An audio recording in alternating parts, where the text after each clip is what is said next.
Hello മച്ചന്മാരെ, അപ്പോൾ ഞാൻ നിങ്ങൾക്കിന്ന് പരിചയപ്പെടുത്തുന്നത് iPad pro 5th generation. LCD broken എങ്ങനെ നമുക്ക് ചേഞ്ച് ചെയ്യാം, LCD ബ്രോക്കൺ ആയത് എങ്ങനെ മാറ്റി ഒരു പുതിയ LCD ഇടുക എന്നുള്ളൊരു വീഡിയോ ആയിട്ടാണ് ഞാൻ ഇന്ന് നിങ്ങൾക്ക് മുന്നിൽ വന്നിട്ടുള്ളത്. അപ്പോൾ വീഡിയോ ഫുള്ളായിട്ട് കാണുക, ഇഷ്ടമായ ലൈക്ക് ചെയ്യുക, സബ്സ്ക്രൈബ് ചെയ്യുക, ഷെയർ ചെയ്യുക. അപ്പോൾ ലൈക്കിനും കൂടി അമർത്തി കഴിഞ്ഞാൽ ഇതുപോലുള്ള വീഡിയോസ് നിങ്ങൾക്ക് ഇനിയും കാണാവുന്നതാണ്, ഞാൻ അപ്ലോഡ് ചെയ്യുന്ന ഓരോ വീഡിയോസും. അപ്പോൾ നമുക്ക് വർക്ക് സ്റ്റാർട്ട് ചെയ്യാം. അതിനായിട്ട് ആദ്യം തന്നെ 4 സൈഡും LCD ഫ്രണ്ട് സൈഡിൽ തന്നെ ഹീറ്റ് ചെയ്യണം. ബ്ലോവർ ഉപയോഗിച്ചിട്ട് ഹീറ്റ് ചെയ്യുക. അപ്പോൾ അതാണ് കുറച്ചും കൂടി ബെറ്റർ. അതാകുമ്പോൾ നമുക്ക് എത്രത്തോളം ഹീറ്റ് ആവുന്നുണ്ട് എന്നുള്ളതൊക്കെ നമുക്ക് അറിയാൻ പറ്റും. അത്യാവശ്യം നല്ല രീതിയിൽ തന്നെ ഇത് ഹീറ്റ് ചെയ്യണം കേട്ടോ, എന്നാലാണ് നമുക്ക് റിമൂവ് ചെയ്യാൻ പറ്റുള്ളൂ. അല്ലാന്നുണ്ടെങ്കിൽ LCD ബ്രോക്കൺ ആയിപ്പോവും.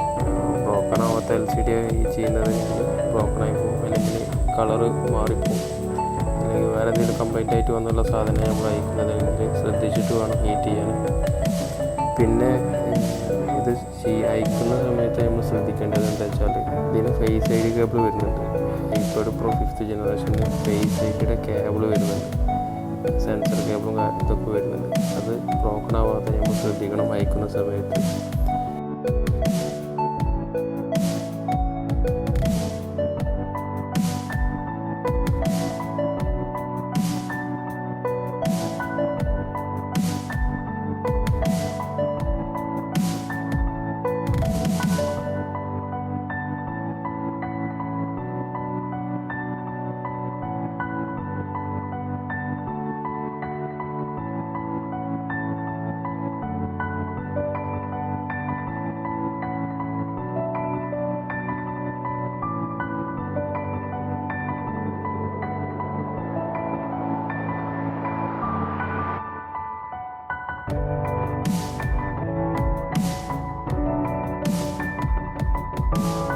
അപ്പോൾ ഏകദേശം ഓപ്പൺ ആക്കിയിട്ടുണ്ട്.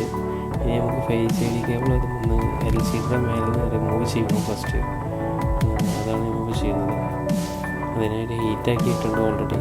അത് ജസ്റ്റ് ട്യൂസറോ അല്ലെങ്കിൽ ഷാർപ്പായിട്ടുള്ള എന്തെങ്കിലും വെച്ചിട്ട് വേണം അത് റിമൂവ് ചെയ്യാൻ. കേബിൾ കട്ടാവരുത്. അത് റിമൂവ് ചെയ്യുന്ന സമയത്ത് ശ്രദ്ധിച്ച് വേണം ചെയ്യാൻ.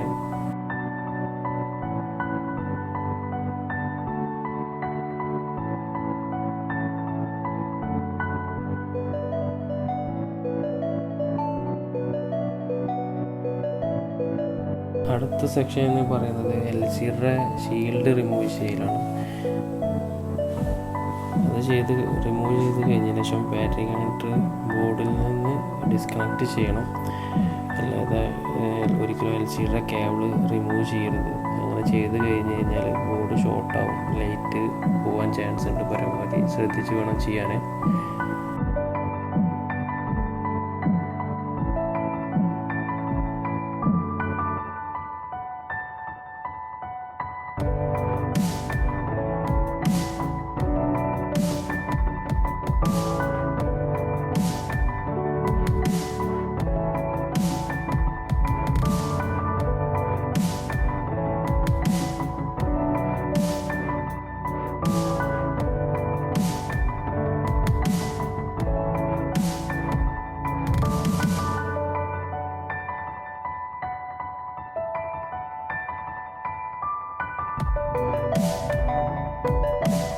ഇനി അടുത്ത സെക്ഷൻ എന്ന് പറയുന്നത് ബോർഡ് മൊത്തം ക്ലീൻ ചെയ്യണം. ബോർഡല്ല, അതിൻ്റെ ഫ്രെയിം മൊത്തം ക്ലീൻ ചെയ്യണം.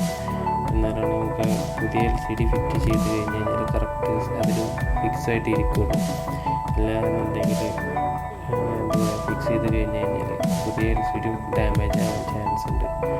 അപ്പോൾ 4 സൈഡും വർക്കായിട്ട് ഫിനിഷ് ചെയ്യണം. പഴയ ഗമ്മും കാര്യങ്ങളൊക്കെ അതിലുണ്ടാവും, അതൊക്കെ റിമൂവ് ചെയ്ത് കളയാം.